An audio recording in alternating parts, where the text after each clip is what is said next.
వరంగల్ జిల్లాలోని సైనిక్ స్కూల్లో ప్రభుత్వ ఆదేశాల ప్రకారం నెలకొకసారి విద్యార్థులకు పౌష్టికాహారంగా మాంసాహారం అందించాల్సి ఉండగా దానికి బాధ్యత తీసుకున్న కాంట్రాక్టర్ నిర్లక్ష్యంగా వ్యవహరిస్తున్నాడని ఆరోపణలు వెల్లువెత్తుతున్నాయి. వరంగల్ జిల్లా ఖానాపురం మండలంలోని సైనిక్ స్కూల్లో విద్యార్థులకు మాంసాహారం సరఫరా వ్యవహారం వివాదాస్పదంగా మారింది. ప్రభుత్వ మార్గదర్శకాల ప్రకారం ప్రతి నెల ఒకసారి విద్యార్థులకు పౌష్టికాహారంగా నాణ్యమైన దృఢమైన మేకపోతుల మాంసాన్ని ఉదయం వేళలో సరఫరా చేయాలి. అయితే మాంసాహారం సరఫరా బాధ్యత పొందిన కాంట్రాక్టర్ ఉదయం 11 గంటలు దాటిన హాస్టల్ కి మటన్ అందించకపోవడంతో తల్లిదండ్రుల్లో తీవ్ర ఆగ్రహం వ్యక్తమవుతుంది. అంతేకాదు ప్రభుత్వ నిబంధనలకు విరుద్ధంగా బలహీనమైన మేకపోతుల మాంసాన్ని విద్యార్థులకు సరఫరా చేస్తున్నారని తల్లిదండ్రులు ఆరోపిస్తున్నారు. ఇది విద్యార్థుల ఆరోగ్యంపై తీవ్ర ప్రభావం చూపే ప్రమాదం ఉందని వారు ఆందోళన వ్యక్తం చేస్తున్నారు. ఈ విషయమై Sainik school hostel warden contractor ను మటన్ లేట్ అవ్వడానికి కారణం ఏమిటని ప్రశ్నించగా ఫోర్స్ లో మటన్ పంపిస్తా అంటూ ఎద్దేవా చేసినట్లు వార్డెన్ మీడియాకు వాపోయారు.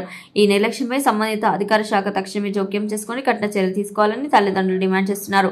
విద్యార్థుల పౌష్టికాహారం విషయంలో ఎలాంటి రాజీ పడరాదని స్కూల్ నిర్వహణ వెంటనే విచారణ చేపట్టాలని పలువురు కోరుతున్నారు.